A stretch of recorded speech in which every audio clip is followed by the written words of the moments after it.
Richie Evans and Vedo for you. If you rocking with it, bang my line. Let me know.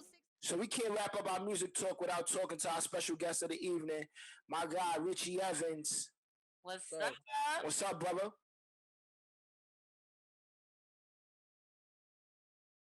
Welcome to Him and Her Talk. Man, I appreciate it. You know what I mean?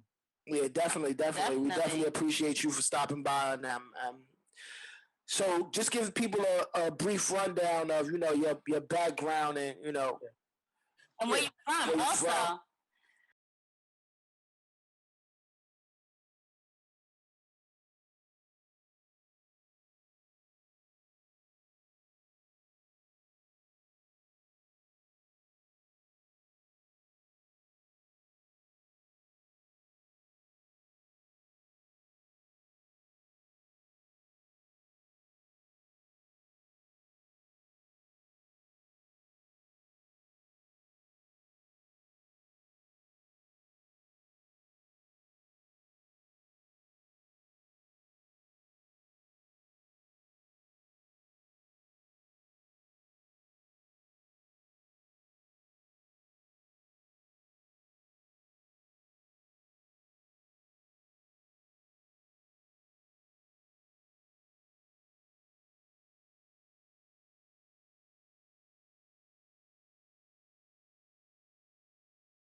Yes.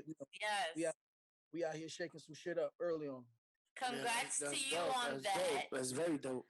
And of course, having a legend like the game to kind of mentor you and introduce you into stuff is monumental. Like, not everybody has that kind of insight early in their career. Tell me, what was it like, like working with him, and maybe what kind of advice he might have gave you? Yeah. Working with Game, I want to say the biggest thing I really took away from that particular situation was the groundwork he really put in. You know what I'm saying? I think that a lot of people really get the end results of a lot of artists. Like, niggas see the videos and niggas see the chains and the champagne and the pretty women. But like, I don't think that, people really understand the blueprint and the 6 p.m. to 6 a.m. studio sessions. You know what I'm saying? The sacrifice away from your loved ones and family and, shit like that. But as far as the work ethic is really what I learned from him. You know what I'm saying? Game is a real machine with that shit. On another note, I was able to learn from his successes, but also learn from his mistakes. You know what I'm saying? I feel that you know, I think that there was a lot of situations that arose at that particular time that maybe he could have handled a little bit better. You know what I'm saying? I feel that, don't get me wrong, you know what I'm saying? Certain shit is law in life, but pride and ego is a motherfucker at times. You know what I'm saying? And that I think with some of those particular situations, the pride really fucked up some of the money. You know what I'm saying? And really start fucking up some of the real corporate relationships to help make this shit fly. So like I said, man, I learned a lot from him musically, you know what I'm saying, but I also learned a lot from him professionally as well. Yeah, there's a lot of politics in this industry, so yeah, there definitely is. Be careful with that. So, but of course, at least you had that insight and that, that. Yeah. All right. So what was it like going through that whole G Unit situation?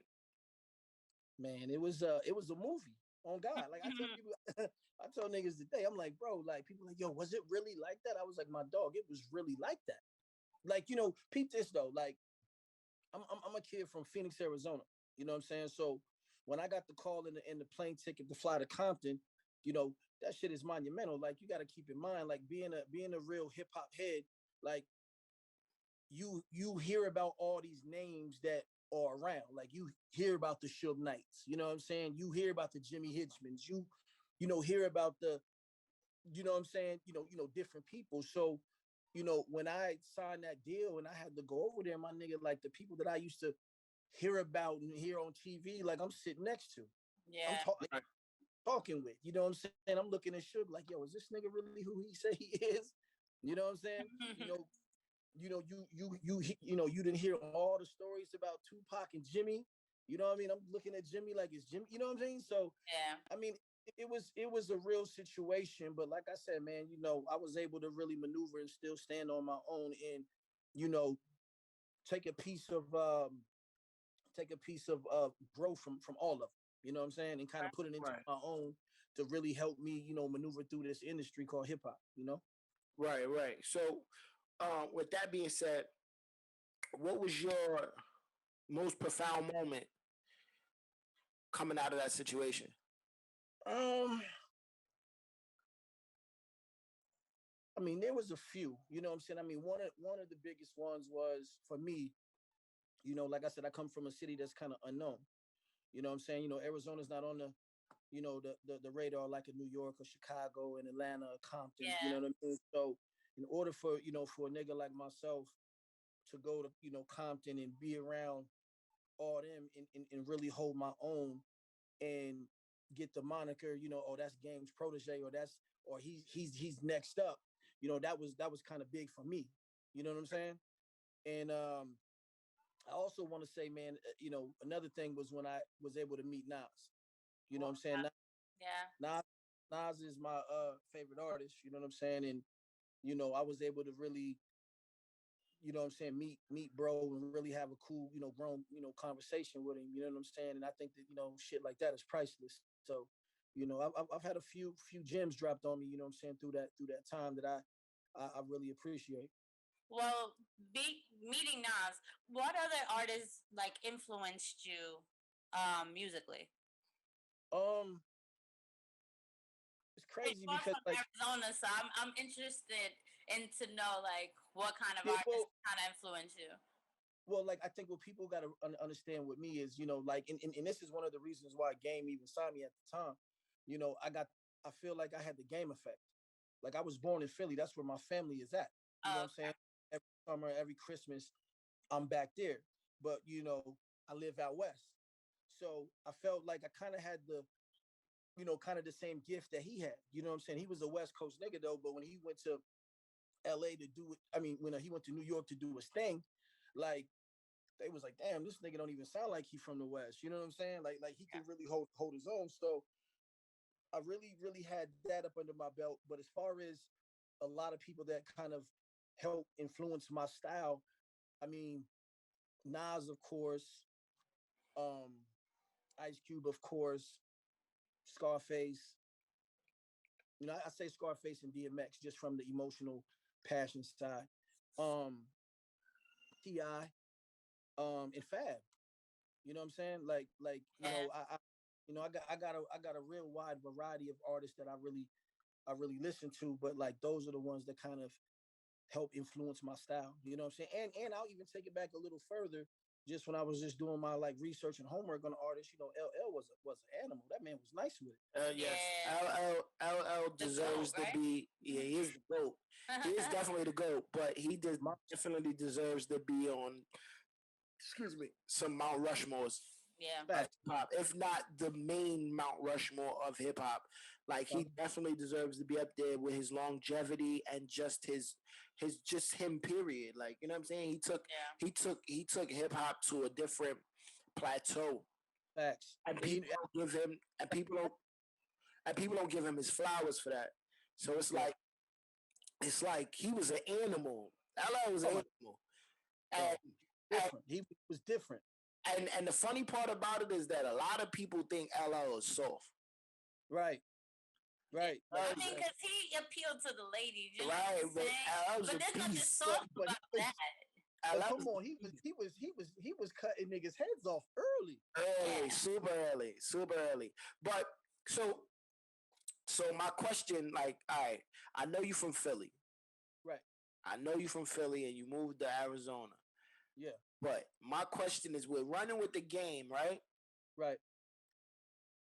How did you feel about the Meek Mill and Game situation? Here's the thing, like, you are from Philly, and right. that you was with the game, and then you was signed to the game. Yeah.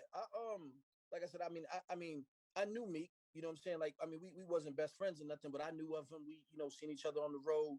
You know what I'm saying? Like, I knew Meek when Meek was gonna sign, when Meek was signing with T.I. Mm-hmm. Because actually, before I signed with Game, that was the first interest was T.I. T.I. had a lot. T.I. was getting ready to sign a lot of up top niggas. So what do you so I mean, just to give you a little bit of back, and I don't really speak on this, but to give you a little quick backstory on that, before I signed with Game, T.I. and his team reached out first. Meek was in prison. Oh. And what T.I. was really trying to do, T.I. was trying to, he seemed, I think G Unit was out a while before, you know what I'm saying? But I think that he was trying to mimic that type of circle because he was like, man, he had his PSC niggas, and then he was getting Meek from up top. He was grabbing me from the west, and he had I forgot the one nigga he cut him off. I forgot his name, but anyway, how I met Meek originally was from Tip, because Meek used to call T.I. from prison, and Tip was like, yeah, man, you know what I'm saying, I'm gonna have you two niggas, working and blah blah blah. This what we gonna do. But how that went short, Tip got caught with them guns and shit hit the fan. Yeah. And everybody went back to their rightful places. You know what I'm saying? But no, now Meek was solid kid. You know what I'm saying? He's dope. As far as the beef go with Game and shit like that, like, I mean, I stay loyal to my stance. You know what I'm saying? I mean, if shit had to go down, I stay loyal to what I do. But I mean, I think that it was just a bunch of extra niggas just throwing flame on it like that. You know what I'm saying? Your Game was kind of, and you know what I mean, for a minute, but he fell back and kind of understood that he was just, you know what I'm saying, in the wrong space at that time. You know what I'm saying? But shit happens, man. The industry is like that, though. It definitely is. It definitely is. But that's crazy that you were saying that about T.I. because I figure like everybody tried to follow the Rockefeller format. Facts. One point in time, like everybody that was popping in that it was it was like 5 artists at the time that were really top dogs. Yeah. And Jay, T.I., Yep. Fifth had came up. Yep. So it was technically it was Jay, T.I., Eminem, yeah. Somebody else. I can't. Yeah, there was another name in there. Jay, Eminem. Oh, and Nelly. Nelly. There you go. I was just saying Nelly. Nelly. Yeah. Nelly. So at that point in time, like the two that really fell back out of that little equation of trying to sign everybody from here and there was Nelly and M. Yeah. It was just T.I. and Jay that really, well, Jay first and then T.I. tried to follow behind it with that whole let me finish niggas up. You can't say that either because Eminem, you got to keep in mind, M signed Fifth. Yeah, but he didn't go further than that though. Yeah. He didn't go further than that because remember he only had D12. And Royce the 5'9". Huh? Remember he had D12. He signed the other kid, Obi Trice. Yeah, but they was all from Detroit.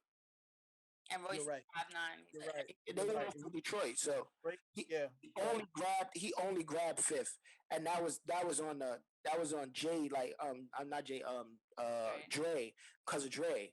You know what I'm saying? So like he wasn't looking. He was only trying to bring up Detroit niggas. Yeah. No. Everybody else. I was gonna say everybody else was signed to Aftermath because I was like Bus was signed to Aftermath, Gang was signed to Eve was signed to Aftermath. So you're right. You know what I mean? So yeah, you're right. So it's crazy though, but tell me about this single you have For You, right? Yeah. With tell me how that collab came about.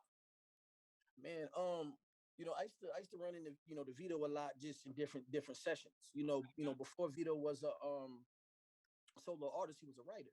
Yeah. And he done wrote for Chris Brown, Usher, LMA, all of them. So I used to see him when I was, working on other people's albums and writing and shit too. So when I started working on my project, man, we ended up swapping numbers out, and I ended up cutting this record. And I was like, man, I need somebody to really bring the life out of this one. You know what I mean? And I just ended up cutting a couple records with my guy Eric Bellinger. So I was like, man, I wasn't gonna go back and run that route. Yeah. So I hit Vedo. I was like, bro, I'm about to send you something. Let me know if you're feeling it. And I sent it, man. And he hit me back, and he was like, bro, that's a smash. It's out of here. Nice. He laid it that night. He sent it back to me the next day, and we was on from that point. You know what I mean?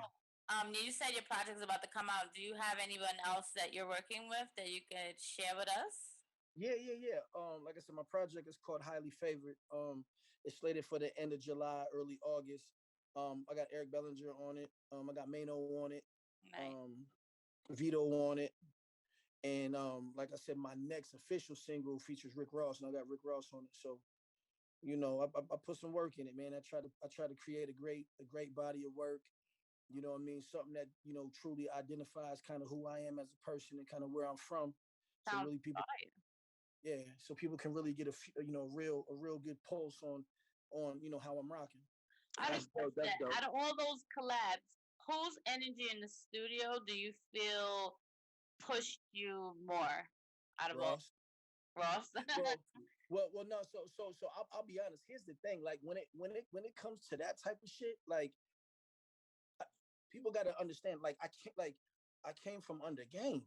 Yeah. Like my man with all of the everything moving. So them sessions is like you gotta really come with it. You know what I'm saying? I think that kind of armed me for everything that I was going with, because I ain't gonna lie, when Ross jumped in the booth, I was on my, I felt like a young Esco nigga. I was trying to serve him. And hey, hold on. And I told him even before, because I was like 2 days prior, I was in pocket crushing the Vedo record, and I was like, hey man, I'm in my 1-2 right now. What we doing? Like this young nigga really trying to get his name up. Oh, absolutely. Well, you better make sure you better make sure you send that to us right away. Also, project. Yeah, definitely. Get that out here. Get that over here immediately. So you already know we got relationship talk. We chat with all of our guests. Got a topic, or can I ask? I have one. Okay. I always my shits be hitting. All right, so he's gonna ask you a relationship topic. Question. All right, so look. The question is it really necessary to know everything from your partner's past relationship? Man, I'm gonna be real with you, man. I had this conversation a couple days ago. You feel me? Nigga though, you feel me? Like I get it. Some niggas don't be wanting to know nothing. No, baby, I gotta know everything. I'm a different type of nigga. You know what I'm saying? I move around out here. You feel me? I gotta. You know what I'm saying? I can't have somebody running up on me telling me something, and I'm trying to defend you, but I'm over here looking corny in public. Hold on. Absolutely, guys. No.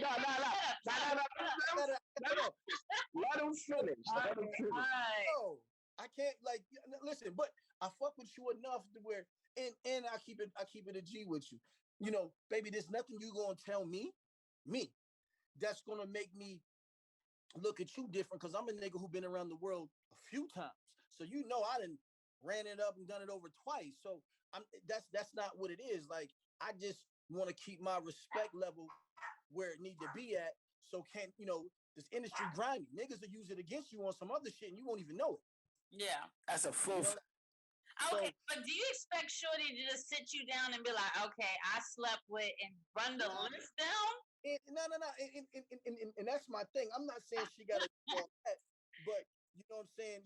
She know what it is when she dealing with the type of cat that she with. She just got to, through our particular time, hey baby, listen, I there may be a nigga in there that may be a Hove type nigga. I don't know. Somebody that can equally be eye to eye with a nigga or be in the same room. Just don't have me looking crazy. Exactly. You know what I'm saying? That's I think the females miss that. that's the true and actual fact that whole point right there, because it's like it's not the fact that I want to know because I want to know, or because I'm gonna look at you differently. Like we all have lives. We all lived our lives in many different ways, and however it went. Right. But the fact that we together, you need to understand that I'm not looking crazy out here for nobody. And I'm not gonna have you out here looking crazy neither. So it's a 50-50 move. Like, I need to know what's going on. So if I bump into somebody and I see something that I don't like, or I'm moving in a certain way, I gotta handle it. I gotta approach that situation.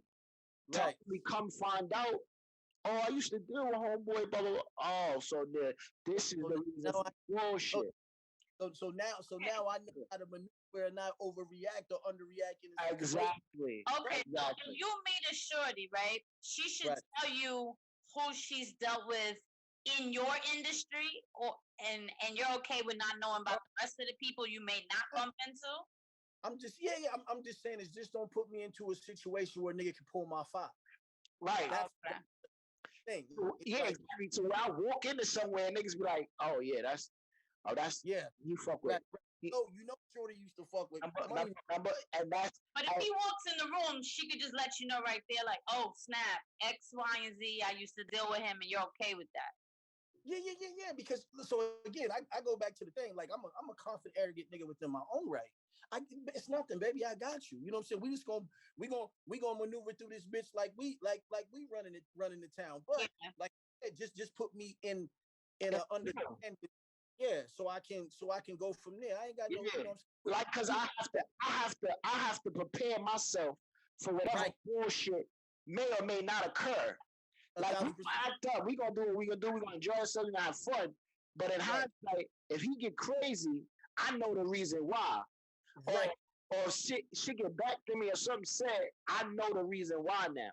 It's not a mystery. I ain't gotta sit back and wonder why this nigga tried to act all crazy about, you know what I'm saying? Like, and on another note, where, like I said, you know, niggas try to hold them, you know, hold those type of situations to, you know, if you ever, you know, really, you know, blow up to a certain level, niggas hold them as keys to try to undercut what you're doing. Exactly. So the thing is, if a nigga want to hold that key, baby, let me know so I know how to handle that. Like if I don't know and a nigga hit me with that haywire, it's gonna be a different type of movie.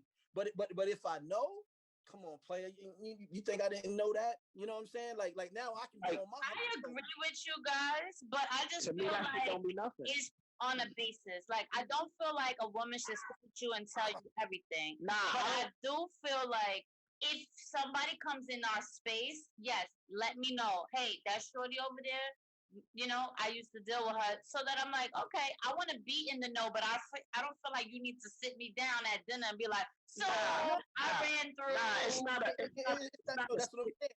It's not like that. It's that conversation got to come up prior beforehand while y'all rocking.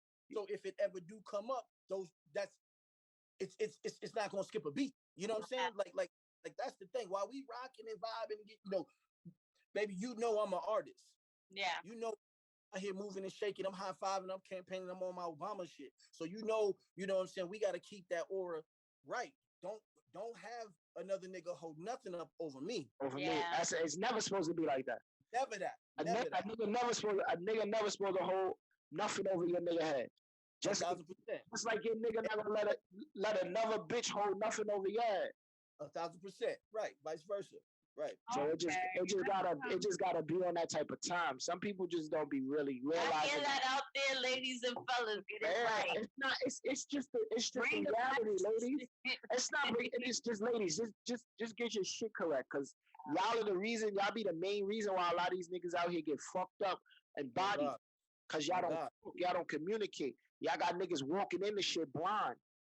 Right. So that's just real shit. Well, Richie, we got one last thing before we get out of here. We gotta play Marry, Smash, or Pass. Yeah, we gonna start using some sound effects to this game. Come on. Like a toilet flushing and the wedding thing. We gonna get that shit correct. Right. So, you can put in the last one. So, Who would you marry, smash, or pass? Lovely lady number 1 is Kim Kardashian. Okay. Lucky lady number 2 is Tiana Taylor. Okay. Lucky lady number 3 is Gabrielle Union. She's too old. Fuck you. Okay, yeah. Give me somebody else. Who else? Who else you got? Give me one more then. Oh, I mean, yeah. I like Gabrielle. She cool, but I think I'm looking on the lines of like. He might marry her. You don't even know. I mean, that's a given because you already know her background. Right. I was gonna say that. I marry Gabrielle Union over all of them. Over 1,000%. All of them. I'm gonna just smash Kim. I know her resume. You out of there, baby.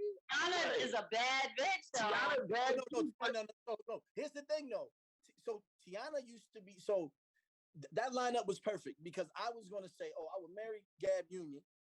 I would pass on Tiana, even though she bad as shit, but it's just because it is. She used to be signed to Ye, and she back in the day, she went on tour with us.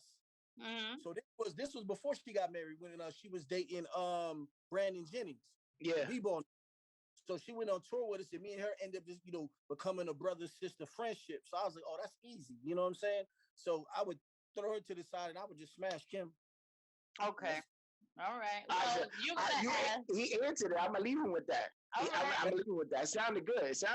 And you gotta answer because you're a guy, so. So, marry Gabrielle Union. Uh-huh.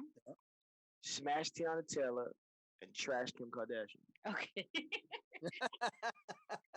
Oh man. She's trash. She's all the way trash. Well, Richie, before we get out of here, I need you to let the people know where to find you. One last time, all the stuff you got coming out soon. Man, like I said again, man, it's your man Richie Evans, live and direct. Make sure y'all follow me on all my social sites, Instagram, Twitter, Facebook. That's at Who Is Richie. Again, that's at Who Is Richie. Like I said, talk to me, I talk back. Make sure y'all get my new records out right now. Let me talk that shit. Available on all platforms, and make sure you get my new single featuring my guy Vedo, For You, smashing up the Billboard charts right now. Yeah. So you need those plates. Send those over. Send those. Send those. I mean, you could do the individual and together. It don't matter, but send those over. I just followed you, so send those over. Definitely. I got you. Like I said, man, we out here, man. I appreciate y'all, man. Anything y'all ever need from me, holla at me. I got you. Where y'all located at? New York. Listen, I'm about to blow y'all. So my billboard go up tomorrow in Times Square. That's on me. Wow. Yeah. Oh. Yeah. So Thursday. Yeah, I think I'm gonna be out. I'm gonna be running around too in the city tomorrow. Yeah. So I mean, they hit me earlier on that. They was like, yo, your billboard go up tomorrow. You know what I'm saying? I know a lot of them been out here out west, but they was dealing with you know what I'm saying, my label to see if we can get it up in Times Square. So they've been working it out. So yeah, man, we working, man. I'll be out in NY a little bit. You know what I mean? What label you're on? So I'm under an independent company called Ingrooves. You know what I'm saying? What I did was I ended up signing myself to my company TEA, and then we did a partnership. They got Young M.A. signed up under there. Royce the 5'9" signed up under there. Tech 9 signed up under there. And myself, so it's cool. That's a good roster. Yeah. You know what I mean? So we Tech 9 be moving. Yeah, no, he gets to it, bro, for real. No way. He gets to it. He on Forbes every year. If you don't know Tech 9, you wouldn't even known about it. Yeah. He be out there. Yeah, he gets to it. But if I'm in the city, I'll shoot a pic. People take a pic and repost it for sure. I got you. You already know the vibe. I'll be down there like Friday night, so maybe when I pass by, I'll do that. Yeah, for sure. I got a couple people out there too that I rock with. Like I said, I'll be out there a little bit. You know, my man, my son. You know what I'm saying? That's like my big brother, man. Yeah, that's my man. Yeah, that's my man. Like, he was signed to the Wall Street for a little bit. Yeah, I know. So when we was on the road, you know what I'm saying, that was my roomie. You know what I'm saying? So we would, always politic a little bit, man, and we ended up building a solid bond. And my man G to K, you know what I'm saying, G to K out there. So yeah, I got a couple allies and people that I rock with every time I go to NY. So it's always love. Definitely. All right, bro. Well, appreciate you again. Thank you. Tell your manager, thank you again. Yeah, I appreciate y'all, man. You already I'll make sure I follow y'all back and I'll stay connected with y'all. Definitely. Thank My you. man. All right, bro. No. I've been watching you, and I gotta know if